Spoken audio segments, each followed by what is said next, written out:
Bismillahirrahmanirrahim. Assalamualaikum warahmatullahi wabarakatuh. Alhamdulillah nahmadu wa nasta'inu wa nastaghfir wa na'udzu billahi min shururi anfusina wa min sayyiati a'malina. May yahdihillahu fala mudilla lahu wa may yudlil fala hadiya lahu. Asyhadu an la ilaha illallah wahdahu la syarika lahu wa asyhadu anna Muhammadan abduhu wa rasuluhu la nabiyya ba'da. Raditu billahi rabba bil islami dina wa bi Muhammadin nabiyya wa rasula bil Qur'ani imama wa bil muslimin ikhwana rabbi zidni ilma warzuqni fahma bi rahmatika ya arhamar rahimin. Alhamdulillah segala puji bagi Allah. Pada hari ini kita masih diberikan oleh Allah nikmat iman Islam juga nikmat kesehatan kesempatan. Mudah-mudahan Allah Subhanahu wa taala senantiasa meridhoi dan merahmati kita semua. Amin ya rabbal alamin. Salam salam mari kita curahkan kepada uswatun hasanah kita Nabiullah Muhammad sallallahu alaihi wasallam. Allahumma shalli wa sallim wa barik alaihi, kepada keluarga, sahabat dan para pengikutnya yang setia hingga akhir zaman. Baiklah mahasiswa STEBIS Muara ini, mudah-mudahan Allah Subhanahu wa taala pada hari ini kita masuk pada perkuliahan kesekian kalinya, tepat pada hari Rabu 18 November 2020 pada mata kuliah kewirausahaan. Insyaallah pada hari ini kita akan melanjutkan materi kita tentang business plan atau perencanaan bisnis. Langsung saja.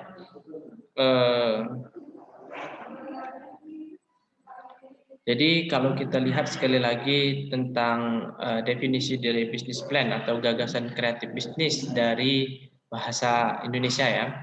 Jadi saya coba mengambil salah satu contoh di mana contoh bisnis yang akan kita angkat ini adalah sebuah mebel kalau bahasa kita, di mana lokasinya itu terletak di kota Jepara. Karena Jepara kita yakini bahwa mereka lah sebagai salah satu kota inisiator, kota ukir ya, yang membuat ukiran menarik hingga sampai ke seluruh penjuru negara.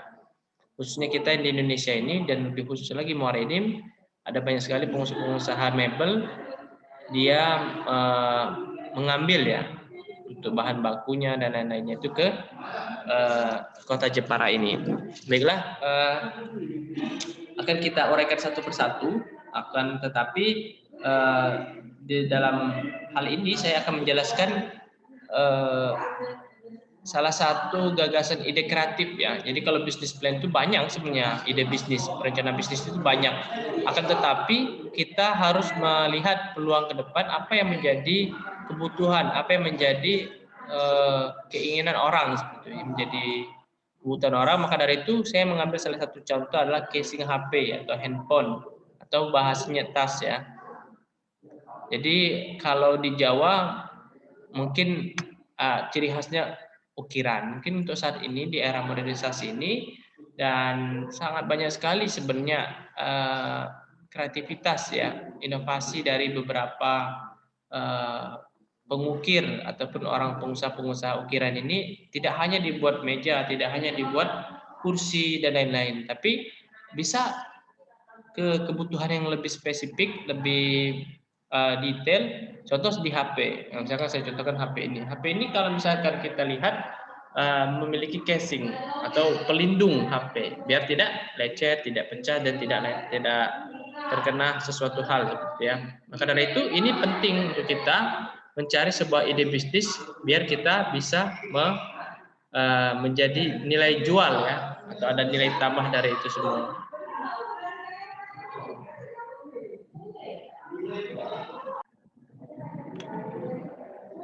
Maka dari itu kita harus melihat peluang yang sangat besar di muka bumi ini, khususnya di Indonesia. Pengguna gadget ini hampir 80% menggunakan gadget seperti ya. Maka bagus sekali kalau kita punya ide kreatif membuat yang namanya casing handphone dengan motif atau corak ukir yang memang ciri khas Indonesia seperti ya, dari kayu. Kita lanjut lagi. Ini adalah contoh bahwa ciri khas dari ukir Jepara. Jadi kalau kita lihat bahwasanya memiliki keunikan keragaman ya, khususnya dalam motif corak ukir Jepara ini dia ada seperti bunga-bunganya seperti itu ya. Ini contoh corak yang mungkin bisa diadopsi untuk ditaruh di casing HP atau tas.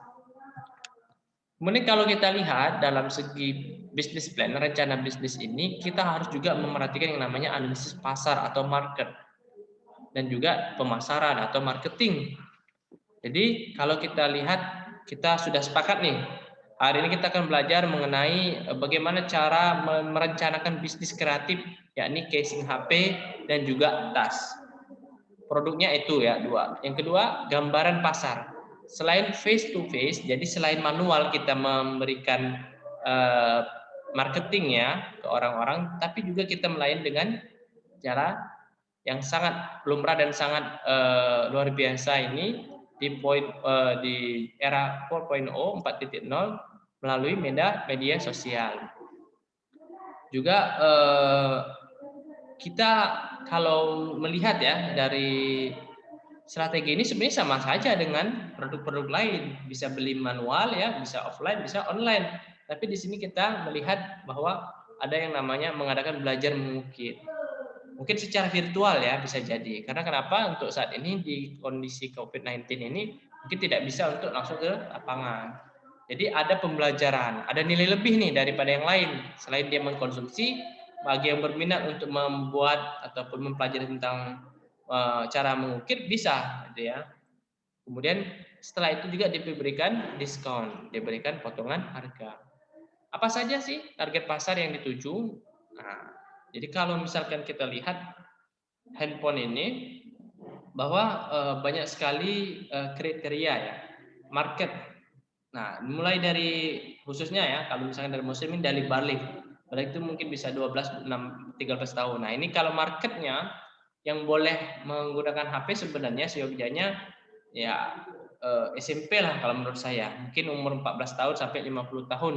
Karena itu masa usia-usia produktif. Nah, ini kalangan sosial menengah ke atas, ada juga yang lain-lain. Jadi targetnya harus kita putuskan, kita jelaskan bahwa yang membeli HP casing HP ini adalah orang-orang yang punya HP yang pasti yang spesifiknya lagi adalah umur 14 sampai 50 tahun.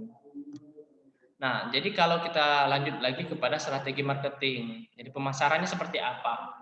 Nah, ini ada 4. Yang pertama pengembangan usaha dagang, pengembangan wilayah pemasaran, kemudian strategi penetapan harga, kegiatan promosi. Jadi pengembangan usaha.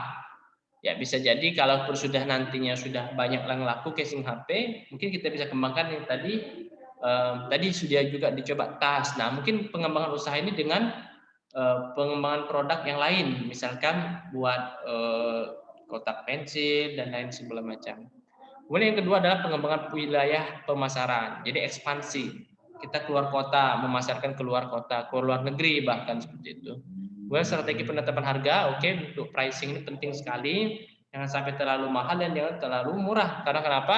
Kita harus memiliki rentan ya, interval antara 1 sampai 3, misalkan berarti 2 kita tengah-tengah. Kenapa? Jangan sampai produk kita dicap sebagai produk murahan dan juga jangan juga produk kita dicap sebagai produk yang sangat mahal. Jadi konsumen kita kan sangat terbatas. Maka dari itu penetapan harga ini sangat penting. Yang kedua kegiatan promotion yang saya sampaikan, ada face to face, ada mode to mode, ada juga secara offline yang intinya media cetak dan lain segala macam. Atau kegiatan yang berupa online. Jadi bisa berpromosi di seluruh media sosial, website dan lain-lain. Nah, analisis produksi, pemilihan kayu sesuai. Jadi kalau kita lihat, saya pernah juga bersama keluarga saya itu membuat casing HP.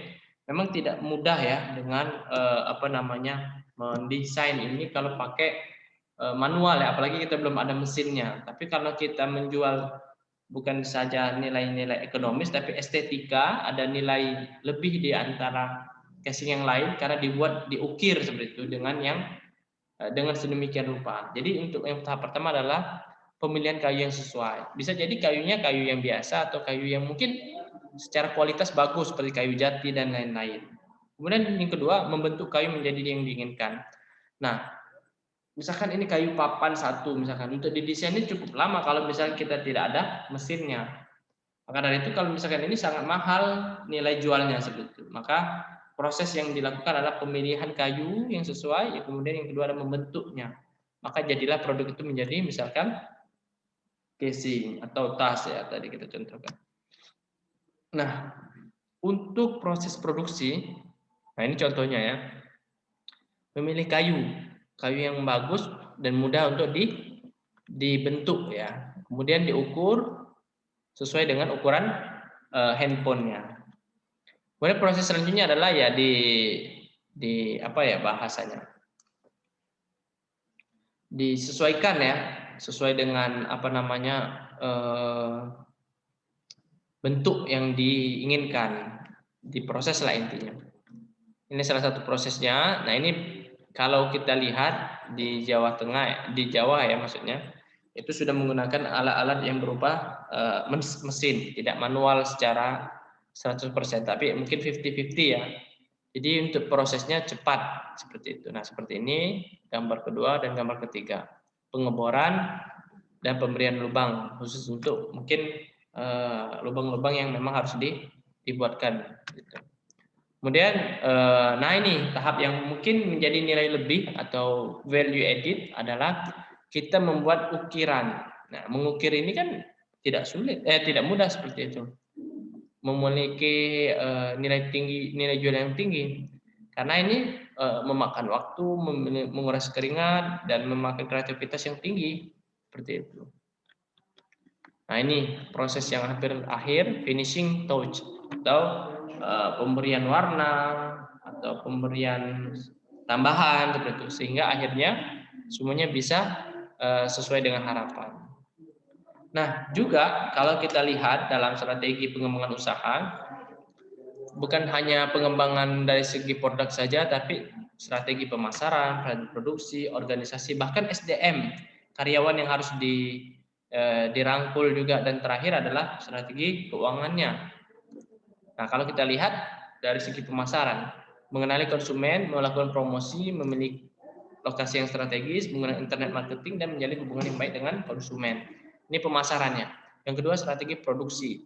Adanya kualitas dari produksi yang menghasilkan produk yang memuaskan ketelitian yang tinggi. Jadi, strategi produksi harus memiliki bahan baku yang berkualitas tinggi dan juga kualitas pembuatannya itu juga harus dilaksanakan dengan optimal. Yang ketiga adalah strategi organisasi atau SDM, sumber daya manusia.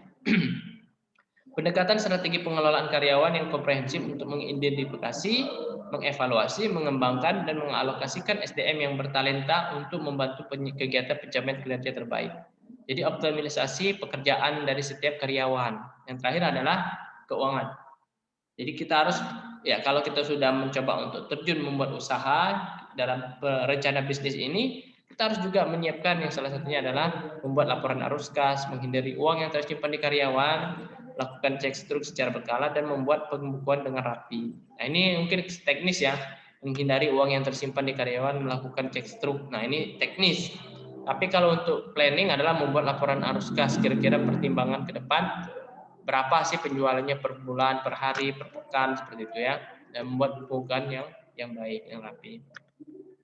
Nah kalau ini contoh ya, mungkin kita bisa disesuaikan kalau seandainya kalian berminat untuk membuka bisnis usaha casing HP dengan bahan baku kayu ya. Ini ada kayu jati, mahoni, ebony, cendana, balsa, dan pinus. Nah kalau kita lihat by order ya, jadi jangan kita siapkan galau-galau ini kalau misalnya tidak ada orderan atau tidak ada request. Nah ini kan misalkan seandainya ada yang ingin membeli casing HP dengan jenis kayu jati dan kuantitinya atau total barangnya itu pengen 20 pieces. Nah, jadi kita siapkan juga 20 batang kayu yang memang seukuran dengan kayu yang diinginkan.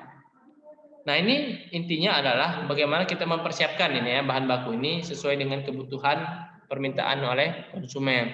Jangan beli dulu kalau ini karena cukup mahal 380 juta nih totalnya. Tapi kalau misalkan kita sudah ada orderan banyak, nah bolehlah kita bisa mengikuti menyesuaikan dengan harga pasar. Nah ini setidaknya ada gambaran. Jadi satu batang kayu jati itu satu batang tinggi ya, berarti 3 juta rupiah. Kayu mahoni 1.100.000, kayu ebony 900.000, kemudian kayu cendana 3,5, kayu balsa 4 juta, kayu pinus juga 2 juta. Nah, adapun bahan-bahan yang lain yang mendukung untuk pembuatan pembuatan mengukir tadi ya, prosesnya tadi, mesin 5 juta, pendukung lain, paku, palu, serutan dan lain-lain 20 juta, penyewaan gedung 8.500.000 mungkin ini per tahun ya, dan gaji untuk gaji khusus karyawan mungkin itu 2.500.000, jadi 86 juta ditambah 380 ya. Jadi kalau kita lihat, ini kan untuk merencanakan bisnis, sehingga kita perlu juga hitung-hitungan. Seandainya kita beli kayu ini untuk berapa produksi seharusnya ya. Kalau untung kapan, kalau misalkan balik modalnya kapan. Nah, ini perlu didetailkan lagi. Selain ini seharusnya ada tambahan lagi ya. Nah, 380 tambah 86, 8 tambah 8, 6. Jadi 466 lebih kurang ya, 466 juta. Ini kita berikan presentasikan kepada calon-calon investor yang ingin bergabung atau menjadi seorang investor dari bisnis kita. Jadi kita kasih tahu sedetail mungkin.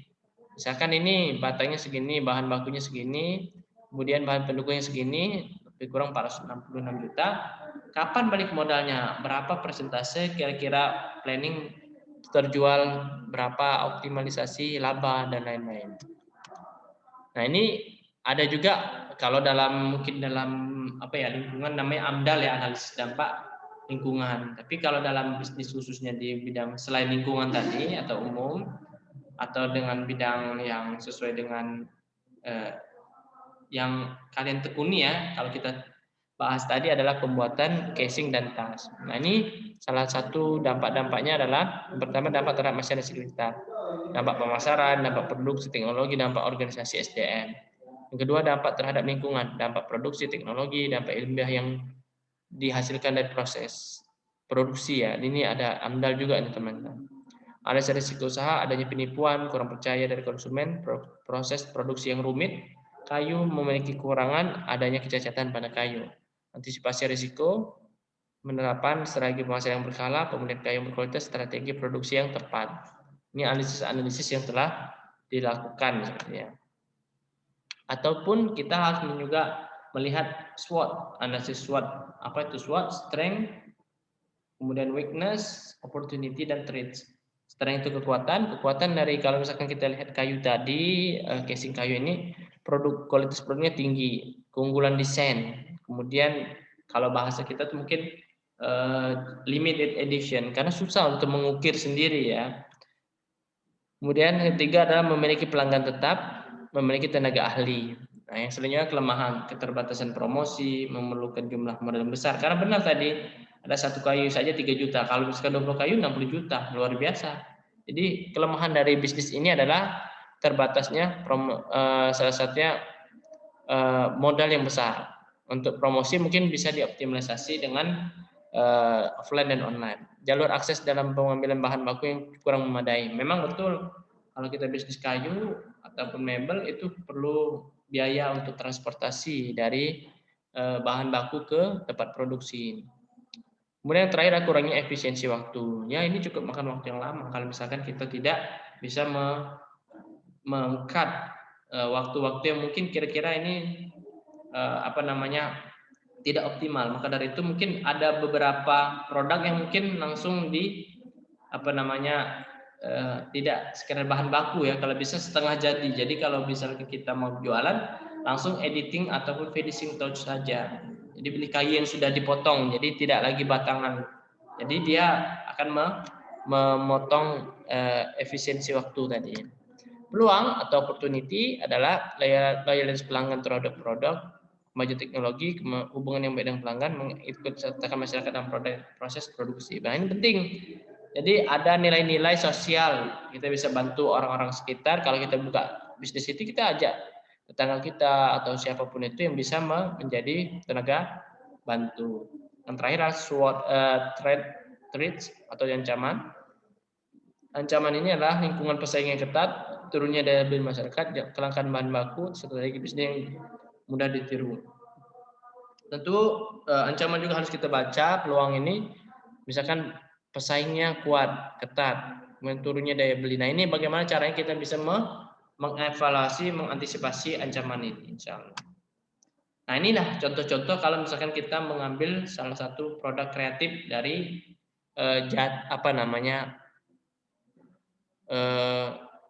casing HP ataupun tas ya. Nah ini contohnya. Ini luar biasa ini limited edition. Jadi benar-benar bagus sekali ya kalau kita lihat tas dan lain-lain. Mungkin itu yang dapat saya sampaikan. Terima kasih atas partisipasinya. Lebih kurang saya mohon maaf kepada Allah Maha Pengampun. Assalamualaikum warahmatullahi wabarakatuh.